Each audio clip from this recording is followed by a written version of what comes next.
त्र्यंबकेश्वर तालुक्यातील भूमी अभिलेख कार्यालयात नागरिकांना एका कामासाठी अनेकदा चक्रा माराव्या लागत असल्याचे दिसते। यामुळे भूमी अभिलेख कार्यालय भ्रष्टाचाराच्या विळख्यात असल्याचे दिसते। शेतकऱ्यांना वहिवाटीसाठी असलेल्या जमिनीचे मोजमाप करण्यासाठी भूमी अभिलेख कार्यालयातून प्रक्रिया पार पाडावी लागते। त्र्यंबकेश्वर तालुक्यातील शेतकऱ्यांच्या शेतजमिनीच्या मोजणीची कित्येक प्रकरणे प्रलंबित आहे। भूमी अभिलेख विभागातील अधिकारी शेतीविषयक कामांना प्राधान्य न देता नगदी मिळणाऱ्या कामावर लक्ष देत असल्याचा आरोप सामाजिक कार्यकर्ते काशीनाथ पेहरे यांनी केलाय। महत्त्वाच्या दिवशीही कार्यालयात दुपारनंतर शुकशुकाट असतो। लहान सहान कामासाठीही नागरिकांना नाहक त्रास दिला जात असून साध्या PR कार्डसाठीही पैसे मोजावे लागत आहे। एकंदरीत भूमी अभिलेख कार्यालयात भ्रष्टाचार भोकळा आहे। अधिकारी व कर्मचारी कामात असल्याचे भासवीत असून मोबाईलवर व्यस्त दिसतात।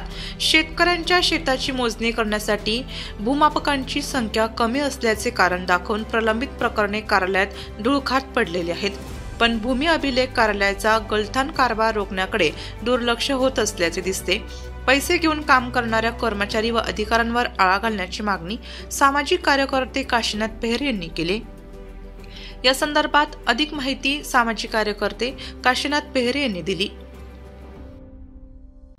आज आम्ही त्र्यंबक तालुक्या भूमी अभिलेख या ठिकाणी जमलेले आहे।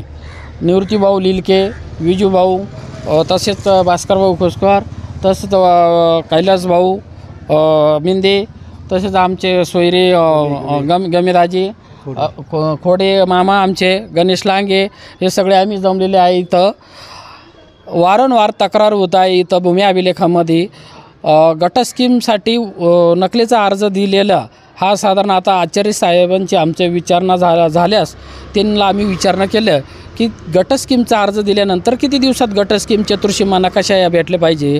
ते म्हणे 4 दिवसात भेटले पाहिजेत। आता आम्ही पुराव्यासह आम्ही त्यांना पकडले इथं की आता 12 दिवस झाले तरी त्यांचं चतुर्सीमा नकाशा व गट स्कीम तयार नाही। तसंच आमचे कैलासभाऊ मिंदे यांची सरकारी मोजणी त्यांनी करून तरीही ते शेजारची गटाची मोजणी करायला आले। त्यांची सरकारी मोजणी होईल, त्यांच्या हद्दखुणा दाखवेल, तर त्यांच्या हद्दखुणामध्ये तीच सरकारी मोजणी येऊन परत यांच्या हद्दखुणामध्ये घुसले गेले। आता परत त्या माणसाला मोजणी करायला, नवीन पैसे भरायला परत त्यांच्या हद्दखुणा यायचे, म्हणजे हे कुठवर चालायचं बरं। तसंच या अधिकारी लोकांच्या अति तातडीचे 4 पटीना पैसे भरावा लागतात। भरून सुद्धा हे महिन्यामध्ये मोजणी आली पाहिजे। इथं 6 महिने झाले। पवार काका आमचे आहेत, त्यांच्या मोजणी झालेली 6 महिन्यापासून त्यांची नकाशा साधा नाही आलेला। मी स्वतः 15 दिवसापूर्वी इथं आलो, नकाशा तयार आहे, पण नकाशा तयार असताना म्हणे सही शिक्के नाहीत। माझ्या मोबाईलमध्ये ते नकाशाचे फोटो आहेत, पण तरी ते सही शिक्के का देते नाही, अमुक साहेब नाही, तमुक साहेब नाही, असे 15 दिवसापासून त्यांचं चाललं आहे। शेवटी मी काल 5 वाजता आलो तरी त्यांच्या सह्या तयार नाही, सही शिक्के।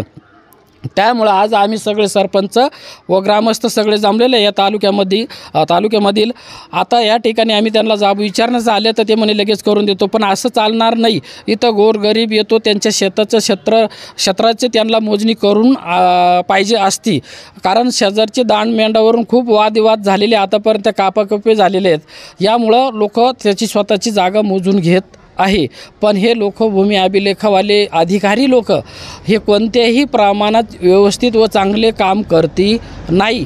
त्यासाठी आम्ही इथं सगळे जमलेले तर यांना एकच सरकार, माझं म्हणण्याचा उद्देश असंच आहे, एवढले पगार लाखो रुपये पगार घेतात, यांना मोजणी भरल्यानंतरही काय म्हणतात आम्हाला जेवणाचे 2000 रुपये पाहिजे, गाडीचा खर्च पाहिजे।